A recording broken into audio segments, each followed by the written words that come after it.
اللهم صل على سيدنا ومولانا محمد معدن الجود والكرم وآله وأصحابه الكرام وابنه الكريم وبارك وسلم صلاة دائمة سرمدا أبدا۔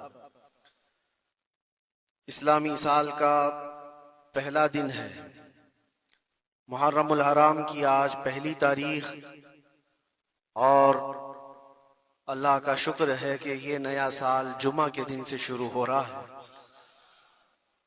اللہ تعالی اس نئے سال کو ہم سب کے لیے خیر و برکت والا سال بنائے۔ ویسے تو اے مومنوں، سال کی شروعات ہی سے مسلمانوں کو قربانی کا جذبہ سکھایا جاتا ہے۔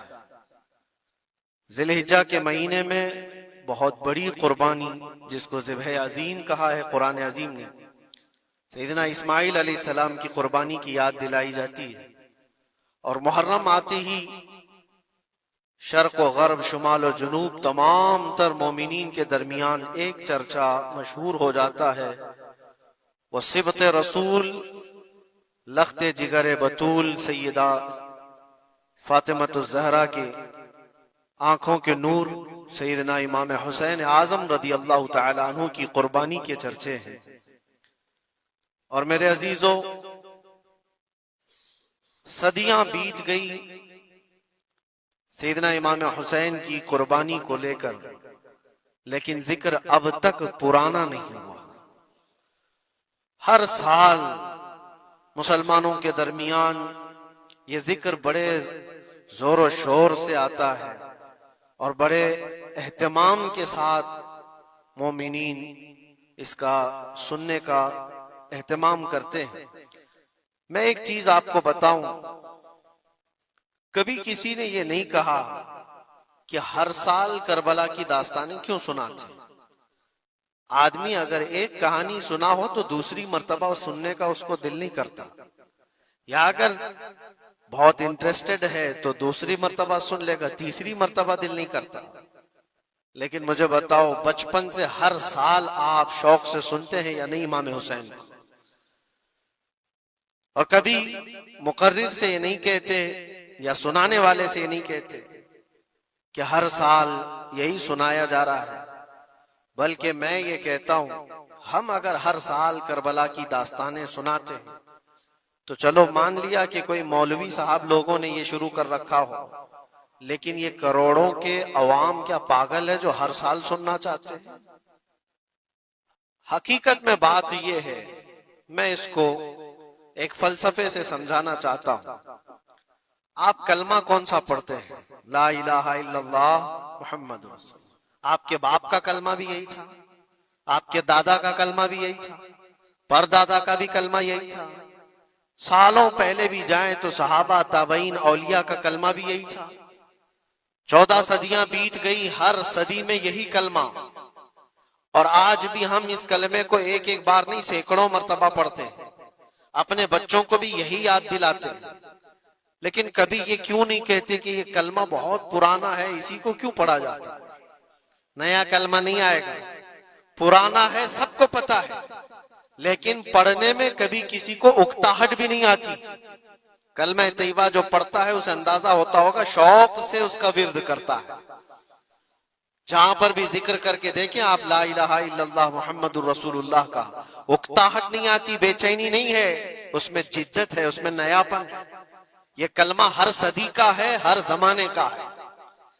تو 14 صدیوں سے جب کلمہ پرانا نہیں ہوا تو پھر وہ بات ہمیں یاد آتی، حسین اعظم ہے کون، جس کو اس شعر سے سمجھا گیا ہے، سر داد نہ داد دست در دست یزید، حقا کے بنائے لا الہ است حسین۔ سر دے دیا ہاتھ نہ دیا یزید کے ہاتھ میں، اور حق تو یہ ہے کہ لا الہ کی جڑ کا نام حسین ہے۔ تو لا الہ کی جڑ کا نام، لا الہ کی بنیاد کا نام حسین ہے۔ تو جس طرح کلمہ پرانا نہیں ہوتا، اسی طرح حسین کا تذکرہ بھی کبھی پرانا نہیں ہوتا۔ عزیزان گرامی، محرم الحرام یہ حرمت والے 4 مہینوں میں سے ایک ہے۔ سال کے 12 مہینوں میں اللہ تعالیٰ نے قرآن پاک میں فرمایا 4 مہینے حرمت والے ہیں، رجب اور پھر یہ ذی القعدہ، ذی الحجہ اور محرم، یہ 4 مہینے حرمت والے ہیں، اس میں جنگ و جدال، قتل و قتال سب حرام ہے۔ صرف آپس کی بات نہیں کر رہا میں، کسی دوسرے کے ساتھ بھی جو جنگیں ہوتی تھی اس وقت یہ سب حرام ہو جاتی، سب تلواریں نیچے رکھ لیے جاتے حرمت والے مہینوں۔ لیکن تف ہے، لعنت ہے اس یزیدی فوج پر جس نے حرمت والے مہینے کا بھی خیال نہیں کیا، اور نہ ہی کفار و مشرکین سے ان کا مقابلہ تھا، بلکہ رسول اللہ کے گھر والوں سے مقابلہ تھا، اہل بیت اطہار سے مقابلہ تھا۔ حرمت والے مہینوں کی دھجیاں اڑا دی گئی، کربلا کے اس میدان کو پورا لالا زار کر دیا، اس طرح خون ریز کر دیا گیا، ہر جگہ اہل بیت کے ٹکڑے نظر آتے تھے۔ وہ ایک عظیم سانحہ ہے، ایک عظیم حادثہ ہے جس کو رہتی دنیا تک بھلایا نہیں جا سکتا۔ آج میں تھوڑی باتیں عرض کر کے آپ کے سامنے یہ بات رکھوں گا۔ اللہ کے نبی صلی اللہ تعالی علیہ وسلم نے اس حرمت والے مہینے کی فضیلت بھی بیان فرمائی، اور اس محرم میں حضرت حفصہ رضی اللہ تعالیٰ عنہ جو حضور کی زوجہ ہیں، وہ فرماتی ہیں رسول پاک صلی اللہ تعالی علیہ وسلم 4 عمل زندگی میں کبھی ترک نہیں کرتے تھے، چھوڑتے نہیں تھے۔ وہ کیا ہیں؟ تو آپ فرماتی ہیں ان میں سے ایک عاشورہ کا روزہ حضور کبھی نہیں چھوڑتے تھے۔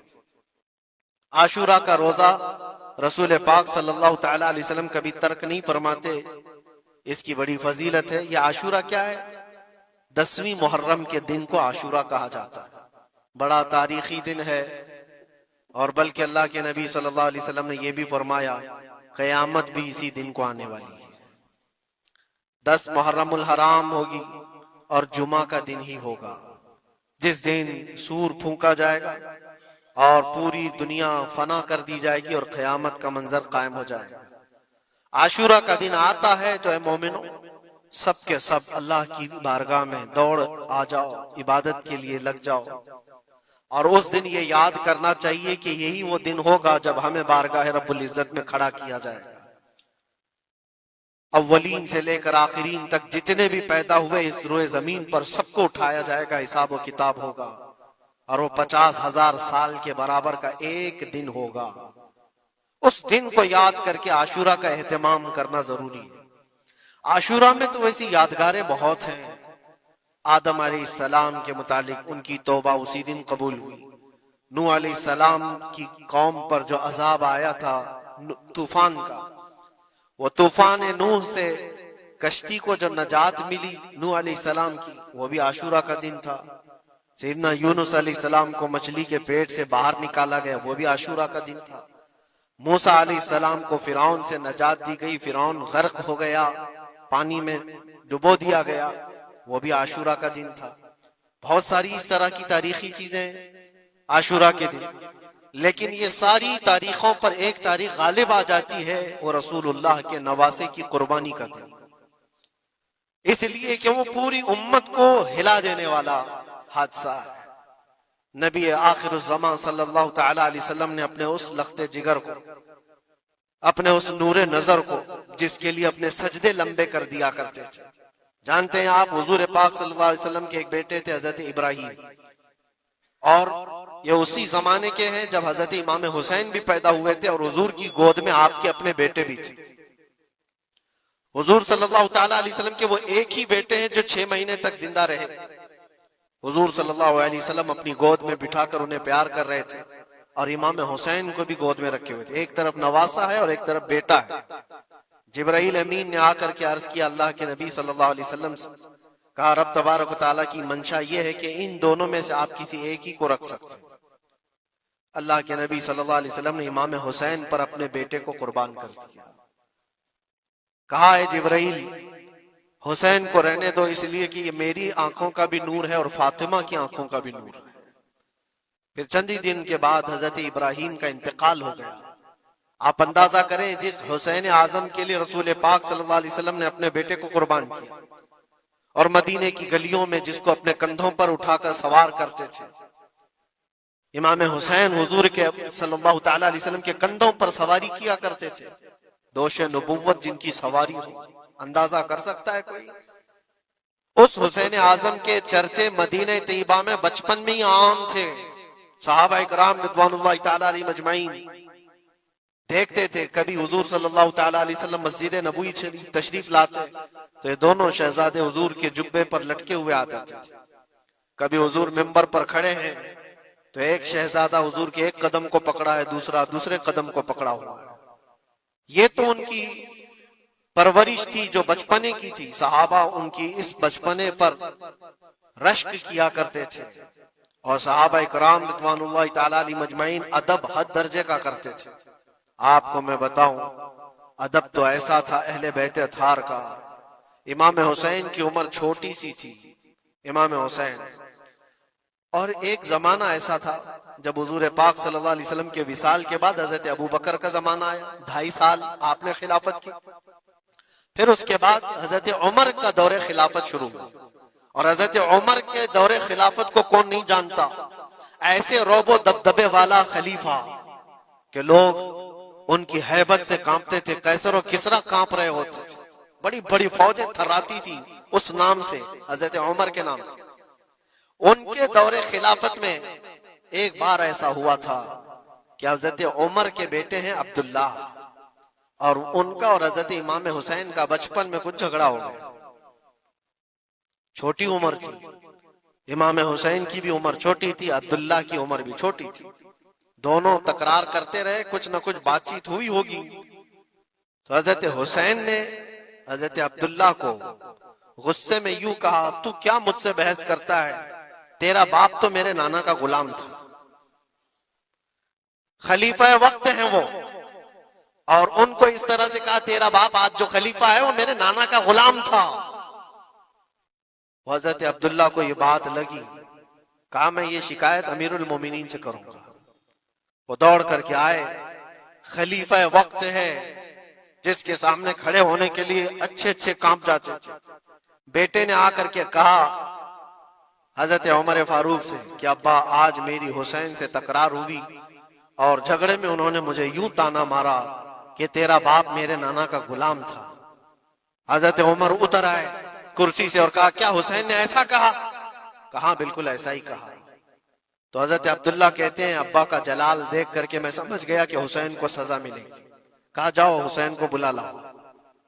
حسین کو بلا لاؤ, انہوں نے یہ کہا ہے میں سننا چاہتا ہوں. حضرت عبداللہ دوڑے ہوئے گئے, چند اور لوگ بھی ساتھ میں آ گئے کہ حسین کی پیشی ہو گئی ہے خلیفہ وقت کے دربار میں. امیر المومنین عمر ابن خطاب نے طلب کیا ہے. حضرت حسین آئے اور وہ شہزادے کے اندر جو رعب و دبدبہ ہے, جلال ہے, جمال ہے, وہ بچپنے سے قائم. رسول اللہ صلی اللہ علیہ وسلم کا لعاب پاک جس نے پیا, خلیفہ وقت کے سامنے آ کر کھڑے ہوئے. حضرت عمر نے پوچھا حسین میرے بیٹے کو کیا آپ نے ایسا کہا ہے کہ تیرا باپ میرے نانا کا غلام تھا؟ حضرت حسین نے کہا ہاں میں نے کہا ہے. ڈر کس بات کا, خوف کس بات کا, جو کہا ہے وہ کہہ رہا ہوں, ہاں میں نے کہا. حضرت عمر نے کہا کیسے کہے بتاؤ, کس طرح سے تم نے کہا تھا, بول کے بتاؤ. حضرت حسین نے کہا میں نے عبداللہ سے یہ کہا تیرا باپ میرے نانا کا غلام تھا. حضرت عمر نے کہا اور ایک بار بولو. حضرت حسین نے پھر کہا عبداللہ تیرا باپ میرے نانا کا غلام تھا. حضرت عمر نے کہا اور ایک بار بولو. 3 بار بولنے کے بعد ان کے دونوں بازو پکڑ کر کے گھٹنے زمین پر ٹیک دیا. حضرت امیر المومنین کہتے ہیں میری بخشش کے لیے تمہارے جملے ہی کافی ہو گئے. آپ نے جو مجھے سند دی ہے اے حسین, بس یہ جملہ کل قیامت کے دن بھی کہہ دینا, جب میرا حساب ہو رہا ہو تو اتنا کہہ دینا عبداللہ کا باپ عمر میرے نانا کا غلام تھا. اس لیے کہ رسول کریم صلی اللہ علیہ وسلم نے فرمایا ہے الحسن والحسین سیدہ شباب اہل الجنہ, حسن اور حسین جنتی جوانوں کے سردار ہیں. یہ جسے اجازت دے دیں وہ جنت میں چلا جائے گا, جسے یہ کہہ دیں وہ کہ یہ میرے نانا کا غلام ہے.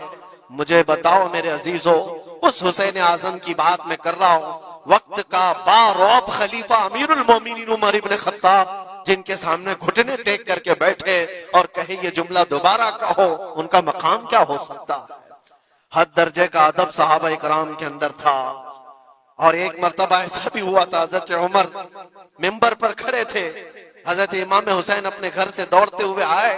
یہ وہ منظر تھا جب انہوں نے اپنے نانا کو ممبر پر خطبہ دیتے ہوئے سنا ہے.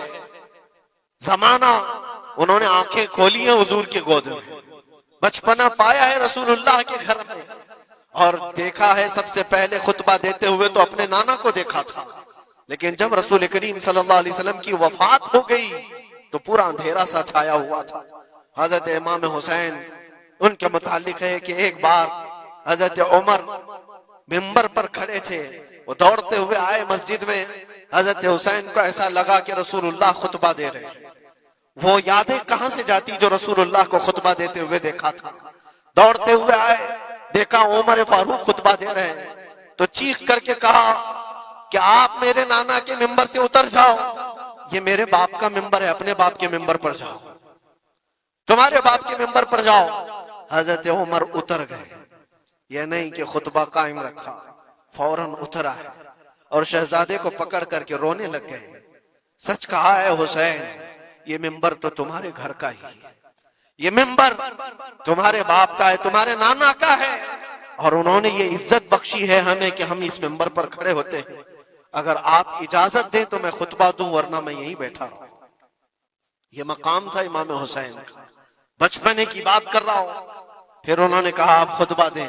حضرت عمر خطبہ دینے لگے. عزیزان گرامی، رسول کریم صلی اللہ تعالی علیہ وسلم کے اس عظیم خانوادے کی بات کر رہا ہوں. دنیا نے امام حسین کی داستانیں کربلا کی بہت سنائی، اور ہم بھی سناتے رہے اور سنتے بھی رہے. وہ تو آخری وقت کی قربانیاں ہیں. جب آپ کی زندگی پاک تمام ہونے کو آئی اس وقت تو کربلا میں پہنچے، لیکن آپ کی ابتدائی زندگی اور آپ کی جوانی، یہ سب معاملات ہر نوجوان کے سامنے ہونا چاہیے. اگر نوجوان آج ہمارا یہ کہتا ہے کہ میرا آئیڈیل حسین ہے، تو اس کو حسین کی زندگی پڑھنا چاہیے. اگر وہ پڑھے گا تو یزیدیوں کی طرح جینا چھوڑ دے گا.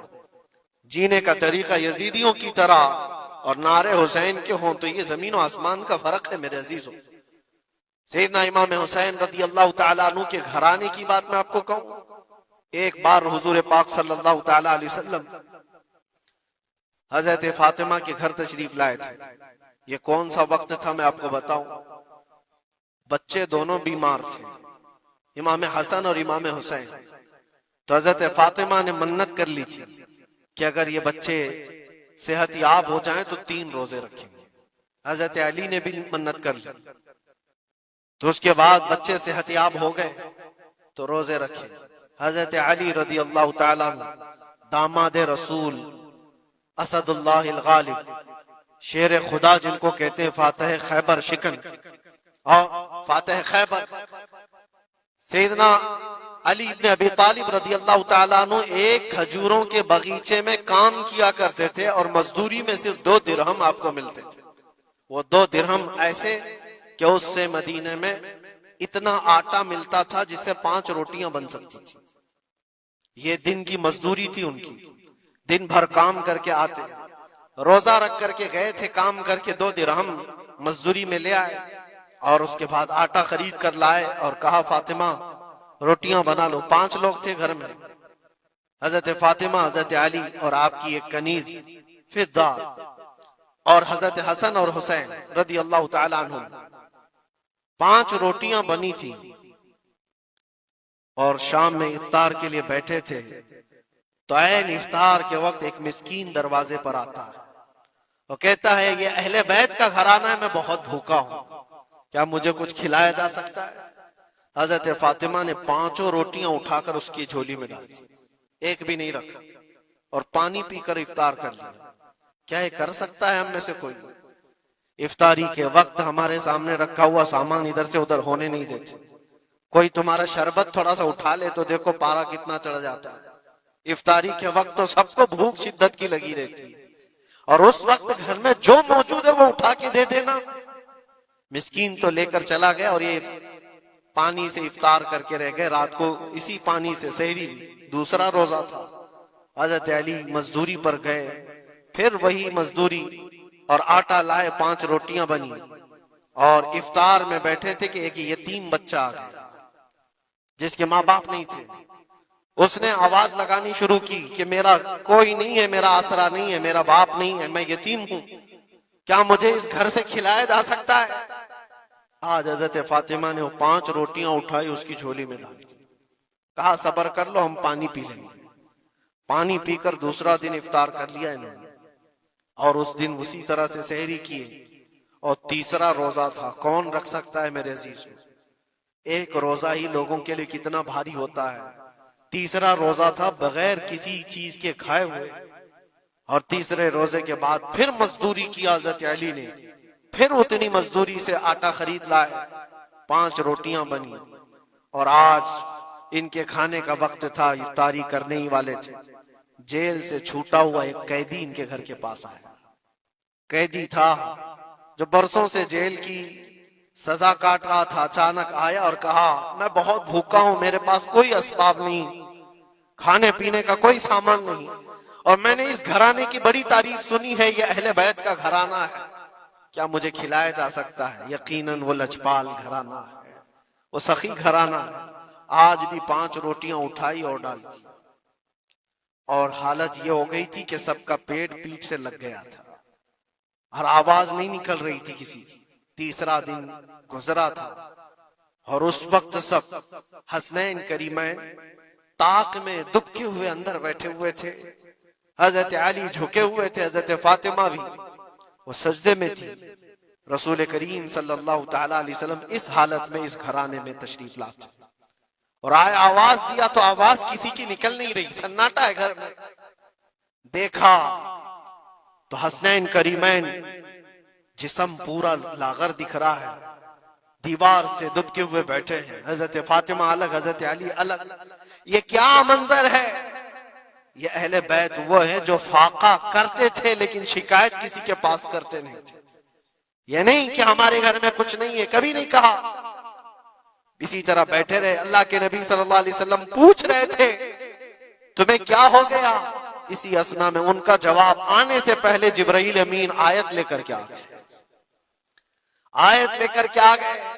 قرآن پاک کی آیت سورہ دہر میں آج بھی موجود ہے. اللہ تعالیٰ فرماتا ہے وَيُطْعِمُونَ الطَّعَامَ عَلَى حُبِّهِ مِسْكِينًا وَيَتِيمًا وَأَسِيرًا. اے رسول پاک، یہ وہ گھرانہ ہے جو اللہ کی محبت میں کبھی مسکین کو کھلاتا ہے، کبھی یتیم کو کھلاتا ہے، اور کبھی قیدیوں کو کھلاتا ہے. اور حضور کو حضرت جبرائیل نے بشارت دی، نہ وہ مسکین گھر پہ آیا تھا، نہ یتیم گھر پہ آیا تھا، نہ قیدی گھر پہ آیا تھا. وہ تو اللہ کا فرشتہ تھا جو اہل بیت کا امتحان لے رہا تھا.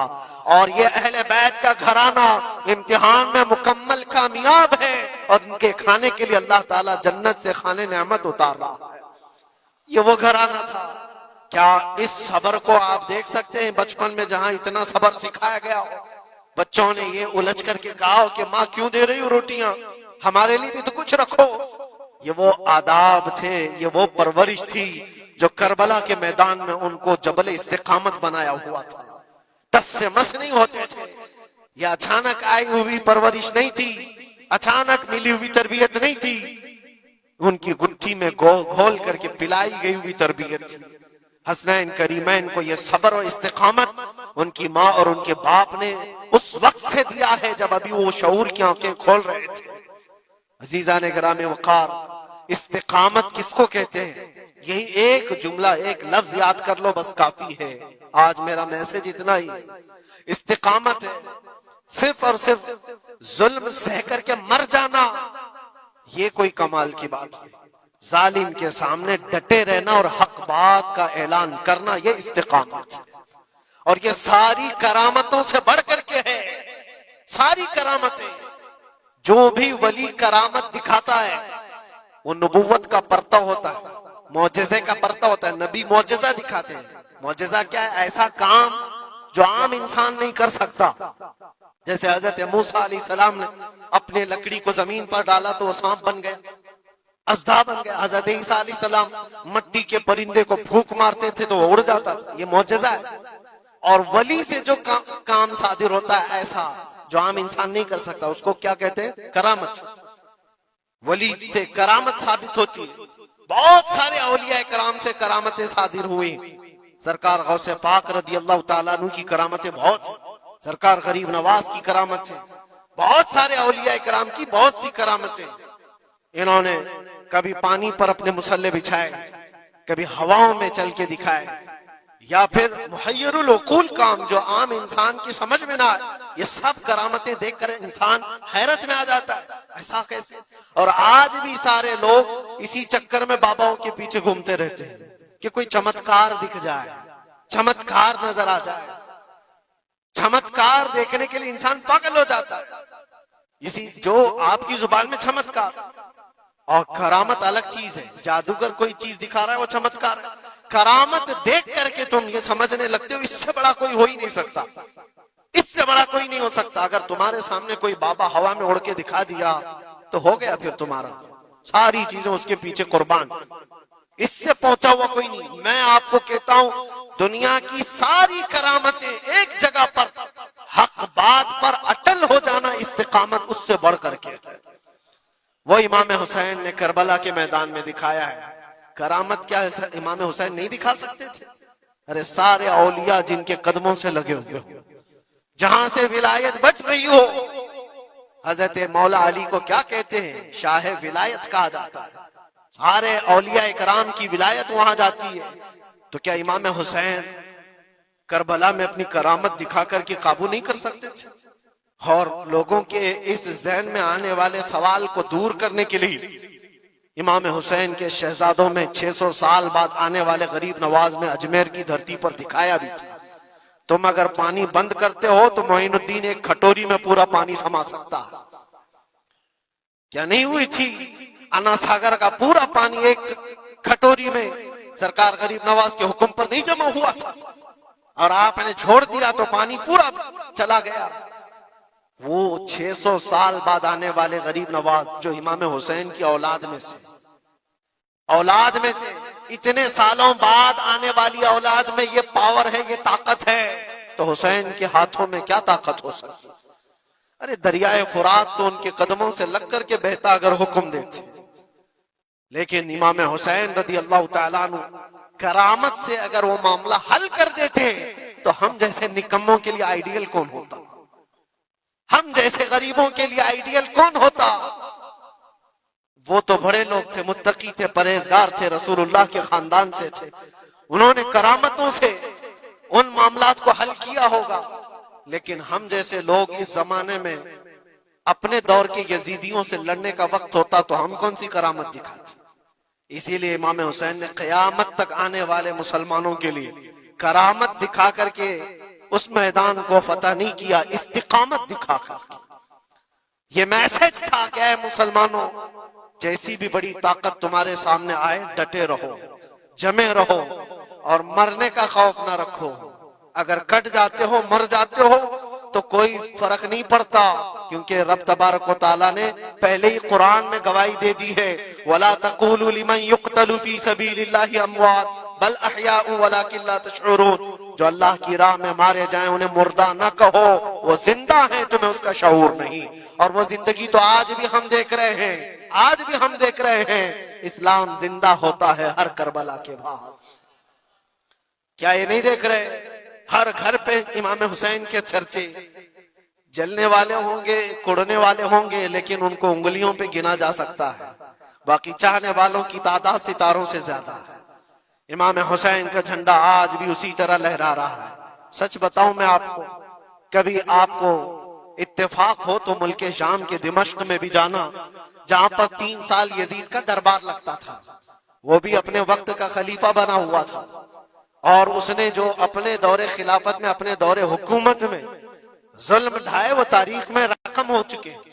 جا کر کے پوچھنا اہل شام سے، دمشق والوں سے، کہ ایک دور یہاں تمہارا بادشاہ رہتا تھا، شام کا حکمران یزید، وہ کہاں ہے، اس کی قبر کہاں ہے؟ لوگ تو بغلیں اٹھا کر کے آپ کو کہیں گے کہ یہاں تو کوئی ایسی قبر نہیں دی تھی۔ ہاں ہم کو پتا ہے، بعض مورخین نے، بعض دانشور جو پڑھے لکھے وہ کہتے ہیں جہاں پر سارا کچرا ایک جگہ پھینکا جاتا ہے، ڈم کیا جاتا ہے دمشق کا، وہاں کہیں اس کی قبر کھو گئی، اس میں کہیں قبر کھو گئی۔ یہ تو اس کی بات کر رہا ہوں جو بادشاہ تھا، فوج رکھتا تھا، تاج رکھتا تھا، تخت رکھتا تھا اور حکومت رکھتا تھا، اس کا سوال ایسے. پھر آؤ عراق کی سرزمین پر اور کربلا جاؤ. سوچو، ایک کھلا چٹیل میدان تھا، یہاں پر کوئی آبادی نہیں تھی، دور دور تک ایک دریائے فرات بہتی تھی اور باقی کچھ نہیں تھا. اور جا کر کے آپ ڈھونڈنے لگ جاؤ کہ میدان کہاں ہے، تو تمہیں میدان نہیں ملے گا، ہر جگہ آبادی ہی آبادی. ایک حسین و جمیل شہر ہے اور لوگوں سے پوچھو کہ یہاں تو ہم نے سنا تھا رسول اللہ کے شہزادے حسین کو کاٹ کر کے ٹکڑوں میں بدل دیا گیا تھا، ان کے شہزادوں کو، اور امام حسین کے سر کو الگ کر دیا گیا، جسم کو الگ کر دیا گیا، ان کے بیٹوں کے جسم پر گھوڑے دوڑا دیے گئے تھے. سنا تو ایسا تھا کہ ان کے سب جسم کو اس طرح سے بکھیر دیا گیا تھا. وہ کہاں ہیں؟ کیا مٹ گئے تاریخ میں؟ نہیں، آپ کو ہاتھ پکڑ کر لے جا کر ایسے دربار میں کھڑا کریں گے جس دربار کی اونچائی دیکھنے سے ٹوپی گر جاتی ہے. اس حسین دربار کو دیکھتے ہی دل میں ہیبت طاری ہوتی ہے اور پھر تم بے اختیار یہ کہہ دو گے، حسین کا دربار دیکھتے ہی تمہاری زبان سے یہ الفاظ نکل پڑیں گے، شاہ است حسین، بادشاہ است حسین. وہ اب بھی بادشاہ ہے، اب بھی شاہ ہے، اور ہزاروں لوگوں کو دیکھا ہے ہم نے حسین اعظم کی قبر پاک کے پاس آتے ہیں. میں پوچھا تھا ایک بڑے بزرگ سے، چٹیاں وہاں پر بہت اندر رہتی ہیں، بہت سارے لوگ اپنے پیسے بھی ڈالتے ہیں، نذرانے بھی پیش کرتے ہیں، بہت ساری چٹیاں ہوتی ہیں. میں نے پوچھا چٹیاں کیا ہیں؟ کہا برسوں سے رواج ہے، جب کسی کا کوئی مسئلہ حل نہیں ہوتا تو وہ پورا چٹی میں اپنا لکھ کر کے لاتا ہے اور امام حسین کے پاس پیش کرتا ہے، اس لیے کہ اس کا وجدان یہ کہتا ہے ہم رعایا ہیں اور وہ بادشاہ ہے. بادشاہ کے سامنے اگر شکایت نہ کی جائے تو پھر کس کے سامنے کی جائے؟ لوگ اپنی شکایتیں آج بھی پیش کرتے ہیں. میں کہنا یہ چاہتا ہوں میرے عزیزو، 14 صدیوں کے بعد بھی جس کی بادشاہت ختم نہیں ہوتی، وہ کس بات کی وجہ سے ہے؟ وہ استقامت کی بنیاد پر ہے. اسی لیے تو قرآن میں اللہ نے فرمایا ان الذین قالوا ربنا اللہ ثم استقاموا، بے شک وہ لوگ جنہوں نے کہا ہمارا رب اللہ ہے پھر جمے رہ گئے، تتنزل علیہم الملائکہ، ان پر اللہ فرشتے اتارتا ہے، اور فرشتے یہ کہتے ہوئے آتے ہیں جو استقامت کے ساتھ کھڑا ہے اس کو کہ گھبراؤ مت، ڈرو مت، ان قریب اللہ تبارک و تعالیٰ نے جو تم سے وعدہ کیا ہے وہ تمہیں ملنے والا ہے. یہ استقامت کے ساتھ رہنے والے کے لیے ملائکہ اتارے جاتے ہیں. آج بھی ہمارا امتحان اسی استقامت کو لے کر کے ہے، کتنے جمے رہو گے، کتنے ڈٹے رہو گے، یہی امتحان آنے والا ہے. آگے بھی دیکھنا، اس زمانے میں بھی دیکھنا، تمہاری ٹوپیاں اتاری جا رہی، تمہاری داڑیاں نوچی جا رہی، تمہارے برقعے، تمہارے حجاب سب سوالیہ نشان ہیں. اب تو حالات یہ ہو گئے ہیں، لوگوں کو اتنی کھجلی ہے کہ اذان کی آواز سے بھی پورے جسم میں کچھ لوگوں کو کھجلیاں ہوتی ہیں. تکلیفیں اتنی ہیں کہ سب اتار دو، کوئی اذان کی آواز نہیں. صدیوں سے جو اذان کی آوازیں گونج رہی تھی، آج پتہ نہیں پاگلوں کے دماغ میں کون سی چیز سوار ہے، کون سا شیطان سوار ہے. یہ صرف اور صرف اس لیے نہیں ہے کہ ابھی ابھی کے بنے ہوئے شیطان ہیں، شیطان تو پرانے ہیں، لیکن امتحان کی گھڑی تمہاری ہے. وقت ابھی ہمارے امتحان کا آ چکا ہے. یہ جو پوری دنیا کے حالات آپ دیکھ رہے ہیں، ان حالات میں بھی میرے عزیزو ایک بات یاد رکھنا، بہت سارے طوفان، بہت ساری آندھیاں آئیں گی. اگر تم ایمان کی حفاظت کے ساتھ اس دنیا سے گئے تو امن میں ہو، ورنہ اللہ کے نبی صلی اللہ علیہ وسلم نے اسی زمانے کے لیے فرمایا تھا وہ زمانہ آئے گا میری امت پر کہ صبح مومن ہوں گے، شام میں کافر ہو جائیں گے. شام میں مومن سوئیں گے، صبح کافر اٹھیں گے. وہ اس زمانے میں ہم آ چکے ہیں جہاں ایمان کا سودا ہونے لگ گیا ہے. لوگ تو آج، مجھے پتا ہے میں ہر چیز پر بات کروں تو بہت لمبی بات چلی جائے گی. ہماری قوم میں سب سے زیادہ وہ غدار لوگ موجود ہیں جو چند ٹکوں کے لیے، جو چند پیسوں کے لیے مخبری کیا کرتے ہیں اور ایمان بیچتے ہیں. ان کو کیا حاصل ہوتا ہے؟ اپنی قوم کی خبریں جا کر کے لوگوں کو پہنچانا، پولیس کو خبر دینا، اس کو خبر دینا، نیتاؤں کی چاٹو گیری کرنا. یہ سب چیزیں تمہارے ہاں کہاں سے آ گئی؟ تم تو خیر امت ہو، حسین اعظم کے غلاموں میں تمہارا نام ہوتا ہے. تمہارا سینہ تو ایسا ہونا چاہیے کہ کبھی تمہیں کوئی غلامی پہ جھکا نہ سکے. لیکن جو لوگ غلامی کو پسند کر کے تلوے چھاٹنا چاہتے ہو، یاد رکھنا اس دنیا میں بھی ذلت ہے، آخرت میں بھی بڑی ذلت ہے. بہت بڑی ذلت کا توق اٹھا کر کے اٹھائے جائیں گے. اسی لیے باز آؤ اے نوجوانوں، میں آپ سے کہتا ہوں، لالچ پر، پیسوں پر، تھوڑی سہولت دینے پر اگر تم بک جاتے ہو تو تم سے زیادہ اس روئے زمین پر کوئی بدنصیب نہیں ہوگا، کوئی بدنصیب نہیں ہوگا. آپ کو پتا ہے منافقین کے رد میں اللہ نے کتنی آیتیں اتاری، اور قرآن میں اللہ نے فرمایا ان المنافقین فی الدرک الاسفل من النار، بے شک منافقین جہنم کے سب سے نیچے حصے میں ہوں گے، سب سے زیادہ عذاب میں ہوں گے. کون ہے وہ منافق؟ جو چہرے سے مسلمان دکھتے ہوں، اندر سے کافر ہوتے ہیں. یہ دغا باز، دھوکے باز. آج پتہ ہے آپ کو ایران کی اس لڑائی میں سب سے زیادہ اسے نقصان کس چیز سے ہوا تھا؟ میں اس جنگ پر بات نہیں کر رہا، لیکن اس مقابلے کو آپ اپنے سامنے جو پیش آ رہی ہیں ان حالات کو دیکھ کر کے سمجھو. سب سے زیادہ یہودیوں کی طرف سے نہیں، ان کی قوم میں موجود ان کے غداروں سے تھا، جنہوں نے جگہ جگہ بم اڑائے، جگہ جگہ اسرائیل کا کام کیا وہاں پر. یہ سارے ہر زمانے میں ہوتے ہیں. ان کو کیا فائدہ تھا؟ ان کو کیا چیز ملنے والی تھی؟ بس تھوڑے سے پیسے یا تھوڑی سی سہولتیں یا تھوڑا سا دنیا کا عیش ملتا. یہ ہر زمانے میں ہوتا ہے. یہ تمہاری زندگی میں کبھی آفر آئے تو ٹھکرا دینا، اس لیے کہ رسول اللہ سے غداری کبھی نہیں کرنا. حضور پاک صلی اللہ تعالی علیہ وسلم کو قبر میں بھی تمہیں منہ دکھانا ہے اور حشر میں بھی منہ دکھانا ہے. آج تمہاری دشمنی بھی اگر کسی مسلمان سے ہو جائے تو اس کی خبر گیری کرنا یا اس کی جاسوسی کر کے دوسرے تک پہنچانا، یہ سخت قبیح کام ہے، بہت ہی برا فعل ہے. اس اللہ تعالیٰ کی اس پر لعنت ہے جو اس طرح کے کاموں میں مصروف ہے. غداروں سے بہت بڑا نقصان ہے. آج استقامت کی بات میں کر رہا ہوں، ایسے حالات بھی تمہارے ساتھ آئیں گے، تمہارے اپنے ٹوٹ جائیں گے، بکھر جائیں گے، لوگ چھوڑ کر کے غداری کریں. آپ کو میں بتاؤں، میں قید کی حالت میں تھا، 22 دن تک مجھے ادھر سے ادھر گھمایا جا رہا تھا انویسٹیگیشن کے نام پر. ایسا لگ رہا تھا کہ یہ بہت بڑا کوئی آتنکوادی پکڑ کر کے لائے، پورا جلوس لے کر کے گھوم رہے. ارے دو جملے کیا بولے جس کی بنیاد پر اتنے ساری تم نے گھما دیے ساری چیزیں. میں کبھی بولتا نہیں اس چیز پر. آج میں آپ کو بتا رہا ہوں، میرے سامنے بیٹھا ہوا آفیسر جو انویسٹیگیشن کر رہا ہو، اسے تو 5 چیزیں معلوم تھی، وہ یہ چیزیں پوچھ رہا ہے، لیکن سامنے مجھے خود اس نے بتایا. تھوڑی دیر کے بعد میسج آتا ہے، پھر میسج آتا ہے، پھر میسج آتا ہے، اور وہ ہنس رہا ہے اور کہہ رہا ہے مفتی صاحب یہ دیکھو آپ کے فلاں حضرت نے میسج دیا، آپ کی اس تقریر کی کلپ کو بھیجی ہے، یہ بھی پوچھو ان سے، یہ بھی پوچھو ان سے. مجھے سب پتا ہے، میں کبھی اس چیز کو اظہار میں نہیں لاؤں گا، لیکن اس کا انصاف اللہ کی بارگاہ میں ہوگا، اللہ کی بارگاہ میں فیصلہ ہوگا. اور جب رسول اللہ کے دربار میں ہم کھڑے ہوں گے تو دیکھنا ہم کس کے ساتھ ہوں گے اور تم کس کے ساتھ کھڑے رہو گے. دیکھنا اس بات کو. ایک بندہ رسول اللہ کی عزت کے لیے کفار و مشرکین کے نرغے میں بیٹھا ہو اور تم اپنی روٹیاں سیکنے کے لیے اس کے سامنے ہماری جاسوسی کرتے ہو اور اس سے کہتے ہو کسی حالت میں چھوڑنا مت، کسی حالت میں چھوڑنا مت.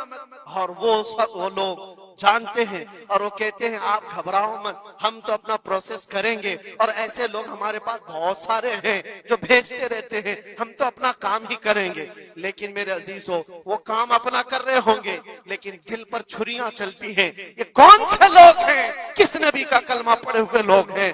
تمہارے لیے رسول اللہ کی ناموس بھی کوئی معنی نہیں رکھتی، حضور پاک کی عزت بھی کوئی معنی نہیں رکھتی. اس چیز سے آج پوری قوم پریشان ہے. بڑی بڑی جنگیں اسی لیے ہاری جاتی ہیں جب قوم کے اندر منافقین موجود ہوتے ہیں. آج اس چیز کے اپنے دل کو بھی پاک رکھو. ہم نے تاریخ دیکھی ہے، ٹیپو سلطان یوں ہی نہیں مرے تھے. ٹیپو سلطان کو انگریزوں کے ہاتھ میں دینے والا بھی غدار موجود تھا، مسلمان تھا.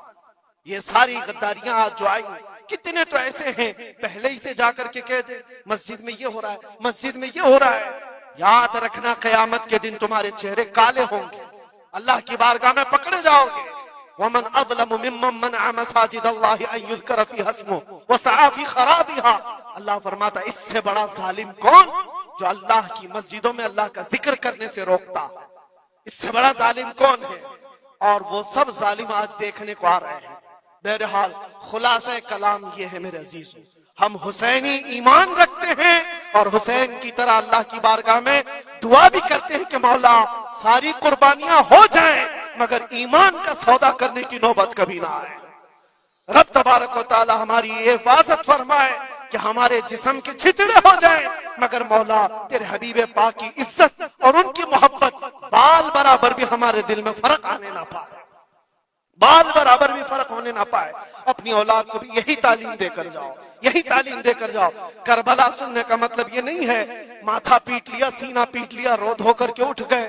رونا تو سب کو آسانی سے آ جائے گا، لیکن حسین کے اس میسج کو اپنے بچوں میں ایسا پلا کر کے جاؤ کہ تمہارے دور میں بھی یزید آئیں گے، تمہارے دور میں بھی یزیدی فتنے ہوں گے۔ اس وقت میرے بیٹے چوڑیاں پہن کر گھر میں نہ بیٹھنا، یزیدیوں کا مقابلہ کرنے کے لیے حق بات کا اعلان کرنا۔ مجھے یاد ہے میری بات، میں جس وقت اپنے گھر سے دلی کے لیے نکل رہا تھا تو میری ماں نے یہی کہا تھا نہ واپس آؤ تو کوئی بات نہیں، ہمیں یقین ہے کہ اللہ کے راستے پر جا رہے ہیں۔ اللہ تبارک و تعالی اس استقامت کو ہر گھر میں عطا فرمائے، حسین اعظم کا جذبہ اللہ تعالی ہماری اولاد میں عطا فرمائے۔ وآخر دعوانا ان الحمدللہ رب العالمین۔ السلام علیکم۔ السلام علیکم دوستوں، کیا آپ جانتے ہیں کہ قیامت کے دن سب سے پہلا حساب نماز کا لیا جائے گا، اور اگر نماز ہی ٹھیک نہ ہوئی تو کیا ہوگا؟